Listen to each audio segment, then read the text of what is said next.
Classes में आप सभी का स्वागत है। आज संस्कृत छात्रों के लिए बड़ी खुशी का दिन है कि आज जो Delhi subordinate service selection board है, DSSB के नाम से हम जानते हैं, उन्होंने आज काफ़ी सारी TGT संस्कृत और बाकी सब्जेक्ट की भी है। चूँकि हम TGT संस्कृत की बात कर रहे हैं तो TGT संस्कृत की काफ़ी पोस्ट उन्होंने आज एडवर्टाइजमेंट की है। बहुत खुशी का दिन है। वर्षों से छात्र इसके लिए इंतजार करते हैं और बहुत सारे छात्र पहले से इसकी तैयारी में जुटे हुए थे, क्योंकि हमारा ध्येय वाक्य भी है प्रदीप्ते वह्निनागृहे के कूप खननम, आग से घर जल जाने के बाद फिर कुआं खोदने से क्या फायदा। तो जो पहले तैयार रहते हैं वो हमेशा होशियार रहते हैं। ठीक है जी। तो आज ये करके पोस्ट आई है जो मेल की है TGT। आपको पता है कि दिल्ली में मेल फीमेल अलग से एडवर्टाइजमेंट होती है। वो 866 पोस्ट है, ठीक ना। और फीमेल की है वो 1159 पोस्ट है।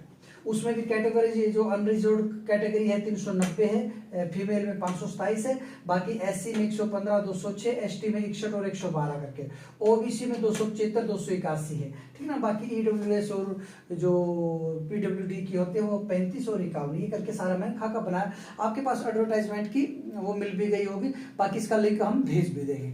इसमें जो विशेष बताने वाली बात चीज़ है, सबसे पहले तो मैं दिल्ली सरकार का, Delhi subordinate service selection board का बहुत बहुत धन्यवाद करता हूं कि उन्होंने इतनी थोक के भाव में पोस्ट निकाली हैं और निकलने भी चाहिए। जब भी संस्कृत की पोस्ट आती है इतनी पोस्ट आती हैं और स्टूडेंट्स काफी वर्षों से इसका इंतजार भी कर रहे थे। लास्ट डेट आपको पता है, ओपनिंग डेट 4 जून से शुरू हो जाएंगे अभी, और 3 जुलाई तक ये मिडनाइट तक आप इसको फिल कर सकते हो। इसमें आपको कैसे फिल करना है, कैसे कैसे होगा, ठीक है ना, वो सारे का सारा एडवर्टाइजमेंट में दिया हुआ है। उस पर मैं ज़्यादा डिस्कस करना जरूरी नहीं समझता। जो मेन बात है मैं उन पे डिस्कस करना जरूरी समझ रहा हूँ। एज रिलैक्सेशन वैसे 32 ईयर है, मैं बता दूं। पहले 10 इयर्स की रिलैक्सेशन हाई कोर्ट के द्वारा स्पेशल दी जाती थी, अब उन्होंने उसको विड्रा कर लिया है। तो हो सकता है कैंपेन चला हुआ है, कुछ रिट वगैरह भी लगाई हुई है, तो हो सकता है उसको दोबारा से बहाल कर दिया जाए। भविष्य के गर्भ में क्या होगा कहा नहीं जा सकता।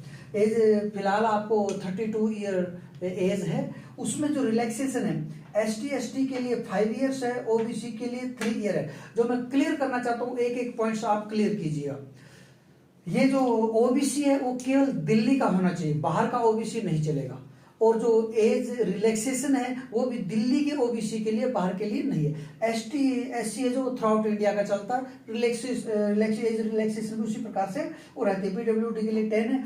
जो PWD देखिए यहाँ पर जो कोई फिजिकल डिसेबिलिटी किसी को है और वो SC ST कैंडिडेट भी है तो उसको 15 साल, यानी कि SC ST की 5 साल और ये 10 दोनों मिला के उसको मिलेंगी दोनों कंडीशन में। तो ऐसा दूसरी जगह भी लागू होता, कोई पॉइंट्स जब सामने आता है प्रैक्टिकली होता है तभी पता चलता है।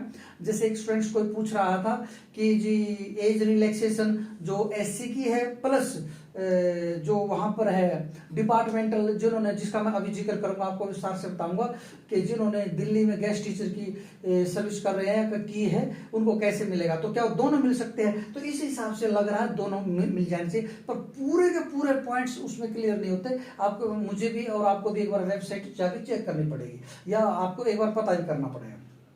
ठीक है, ये एज रिलैक्सेशन हुआ। दूसरा एज रिलैक्सेशन इसमें जो मैंने नहीं लिखा है वो है जिन्होंने उस टीचिंग पोस्ट के अगेंस्ट काम किया है तो उनको 5 साल तक, up to 5 years as relaxation will be given. कैसे 5 साल तक? 1 साल का कैसे मिलेगा? अगर किसी ने एक एकेडमिक ईयर में 120 दिन यानी 4 महीने काम किया है, 4 महीने कंटिन्यू नहीं वो पूछ रहा, वो 120 दिन पूछ रहा। 120 दिन यदि आपने किसी उसमें काम किया है तो आपको 1 साल का एज रिलैक्सेशन मिलेगा। ऐसे अगले एकेडमिक ईयर में फिर आपने 120 किया तो ऐसे आपको मैक्सिमम 5 साल का, यानी कि 32 और 5 37 साल तक आप एलिजिबिलिटी उसमें रखते हो, तो एक वो मिलेगा आपको। दूसरा, ये जो इसमें बेसिक क्वालिफिकेशन पूछी जाती है, आपका CTET पास होना चाहिए। जो एडवर्टाइजमेंट में उसमें यही लिखा है कि CTET क्वालिफाइड होना चाहिए CBSE के अकॉर्डिंग। तो दूसरा, उसमें आपको अपने रिलेवेंट सब्जेक्ट में, जैसे हम TGT संस्कृत की बात करें तो BA में जो आपके पास संस्कृत है उसमें एग्रीगेट, केवल संस्कृत में नहीं, एग्रीगेट मार्क्स जो बीए के हैं या शास्त्री के हैं उसमें 45% होना चाहिए। उसमें इन्होंने एक चीज और जोड़ी है, अगर आप संबंधित विषय में एमए भी है, पोस्ट ग्रेजुएट भी है, तो उसमें फिर रिलैक्सेशन मिलेगा, यानी कि 45% आपको फिर नहीं चाहिए। और आप एससी एसटी कैटेगरी से हैं तब भी आपको वहां 45 से उसको छूट दी जा रही है। 45% बीए का जो एग्रीगेट है, संबंधित टीचिंग सब्जेक्ट में आप बीएड होना चाहिए, टीचिंग सब्जेक्ट बीएड में आपका होता ही है, ठीक है जी। दूसरा इसके अंदर जो आपका टेस्ट किस प्रकार का होगा वो मैं आपको एक बार विस्तार से बता देता हूं, क्योंकि उसकी चर्चा करना बेहद जरूरी है। इसमें एक टेस्ट होगा 200 अंक का होगा, 200 अंक। इसमें 100 प्लस 100, ये 100 तो होते हैं सब्जेक्ट से रिलेटेड। आपका शुद्ध संस्कृत का पेपर होगा, उसमें आपको संस्कृत के सारे विषय और कुछ क्वेश्चन टीचिंग एप्टीट्यूड से, शिक्षण अभिरुचि से जो बीएड में पढ़ाए जाते हैं, कुछ क्वेश्चन उसमें से आते हैं। और ये सारा संस्कृत का जो ये होता है, इसमें 20-20 अंक करके 20, 20, 20, 20 और 20। इसमें जैसे आपका मैथ्स आएगा, ठीक है ना, मैथ्स, ठीक है ना, और इसमें आपके रीजनिंग होगी, इसमें आपका अंग्रेजी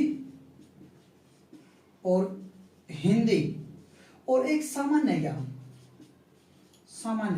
सामान्य ज्ञान लगभग ये करंट अफेयर होता है जो उसमें से वो पूछा जाता है, ठीक ना। मैथ्स में से आपका आएगा जो सामान्य गणित रहता है, रीजनिंग में से आता है। अंग्रेजी में उन्होंने एक चीज दी है कि वो हो सकता कोई एक पैराग्राफ दे के उसमें से भी पूछे, पैराग्राफ देके उसमें से पूछेंगे, और ये 20 अंक का है। कुछ क्वेश्चन उसके जो सामान्य ग्रामर होता है उससे आएंगे। हिंदी का भी इसी प्रकार का है, तो 20-20 नंबर का ये रहेगा।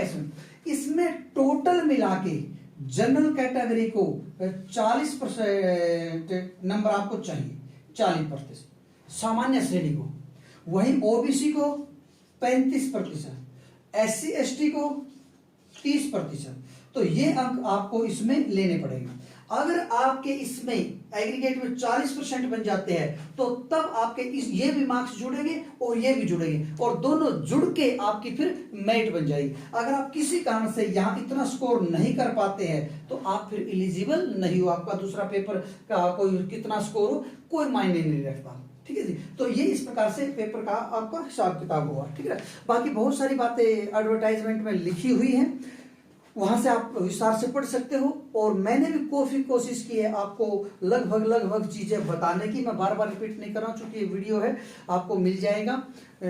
बस आपसे एक ही रिक्वेस्ट है कि यदि आपने अब तक अपनी पढ़ाई शुरू नहीं की है तो कल का इंतजार मत कीजिए, आज बैठ के 1 घंटा इसकी स्टडी कीजिए और विस्तार से इन चीजों को देखना शुरू कर दीजिए। जो आपका ये पोर्शन है इसके बारे में मैं थोड़ा बता दूं। सामान्य ज्ञान के लिए आप प्रतिदिन अखबार पढ़ते रहिए, सामान्य ज्ञान की कोई था नहीं है, फिर भी प्रतिदिन अखबार पढ़ते रहिए। आप 3-4 महीने का अखबार पढ़ो, और नहीं तो एक वार्षिकी करके आते, वार्षिकी जागरण एक बुक करके आती है, जागरण का जो साल भर का लेखा जोखा, एक बार वो पढ़ लो, ठीक है जी। बाकी 4-5 टॉपिक है इसके मुख्यतः, जैसे हमारा संविधान है, भौगोलिक है, मैप है, ठीक है ना, इस तरह की 4-5 चीजें, और राजनीति है, और विशेषकर पुरस्कार, साल भर के पुरस्कार, उनमें से ही आपका बहुत पर्याप्त स्कोर कर पाओगे, ठीक है। हिंदी में कोई विशेष दिक्कत नहीं होती, हिंदी का हमारा कोर्स भी आप है बिल्कुल निःशुल्क दिया जाता है, पूरे के पूरे वीडियो वो तैयार है, 2-4 टॉपिक के उसमें रहते हैं वो भी आपको मिला दिए जाएंगे, आप पूरे विस्तार से उसको पढ़िए। इंग्लिश पैराग्राफ हटना तो कर ही पाते हो, कोई ऐसी बात नहीं, ठीक है ना। बाकी जो जनरल इंग्लिश आती है, ग्रामेटिकल जो पोर्शन होता है उसमें आप आराम से कर सकते हो, कोई ऐसी बात नहीं है कि बहुत ज्यादा उसमें मुश्किल होता है, ठीक है। रीजनिंग आपका प्रैक्टिस का खेल है, वैसे हमने भी प्रयास कर रखा बिल्कुल निःशुल्क रीजनिंग आप तक सिखाई जाए, उसके कोई हम पैसे नहीं लेते, और उसकी डेली 3 बजे क्लास होती है, तो उसमें रीजनिंग और मैथ्स ये 2 टॉपिक आपको निःशुल्क पढ़ाए जाएंगे, रीजनिंग और मैथ, और हिंदी का आपको मिल रहा है ये 2 हिंदी का मिल रहा है आपको, जो ये टॉपिक है 1 और ये 2, ये आपके प्रैक्टिस के हैं। इंग्लिश तो खैर सीखने की है, पर सामान्य ज्ञान प्रैक्टिस का है, यानी कि लगभग ये 80 नंबर का हम आपका कवर करवा रहे हैं। और ये जो आपका सामान्य ज्ञान है, इसमें आप डेली अखबार पढ़ते रहिए। अखबार की सुर्खियों की डेली, जैसे हम भी कोशिश करेंगे कि उसमें डेली डिस्कशन किया जाए। इसके लिए कोई आपको ज्यादा मशक्कत करने की जरूरत नहीं है। हाँ, अंग्रेजी का कहा जा सकता है, अंग्रेजी में भी 7, 8, 10 टॉपिक है जो वो पढ़ के आराम से यूट्यूब पे कहीं ना कहीं वो मिल जाते हैं। आराम से बैठ के उनको इत्मीनान के साथ उनको तैयार कर लीजिए, ठीक है ना। जो संस्कृत के स्टूडेंट्स होते हैं, कहीं ना कहीं अंग्रेजी में हाथ थोड़ा टाइट होता है, क्योंकि भाषा जब एक पे कमांड होती है तो दूसरी पे, वैसे तो कोई ऐसा फैक्ट नहीं है, कोई नियम नहीं है, पर फिर भी हमने देखा है कि जो संस्कृत के स्टूडेंट्स होते हैं, मैथ और अंग्रेजी में अक्सर वो कमजोर मिलते हैं। फिर भी इनकी प्रैक्टिस करके, ये तो 2 हम करा ही रहे हैं, इसमें तो 2 बहुत अच्छी तरीके से, चाहे इसमें तो आप एसएससी का दे लेना, उस लेवल का आपको कराया जाएगा, ठीक है जी। हिंदी में कोई दिक्कत नहीं है, हिंदी में मेरा कंप्लीट कोर्स आपको मिलेगा, ठीक है। तो रही बात इसकी संस्कृत की, यदि आप इसके लिए भी हमें सेवा का मौका देते तो हमें बेहद खुशी होगी। और संस्कृत के विषय में हमने कितना काम किया है, कितना कर रहे हैं और कितना आगे करेंगे, इसके बारे में कम से कम मैं समझता हूं कि मुझे बताने की जरूरत नहीं होनी चाहिए, ठीक है। इसके लिए हम पूरा आजीवन हम समर्पित रहेंगे और इसके लिए बेहतर से बेहतर काम करते रहेंगे।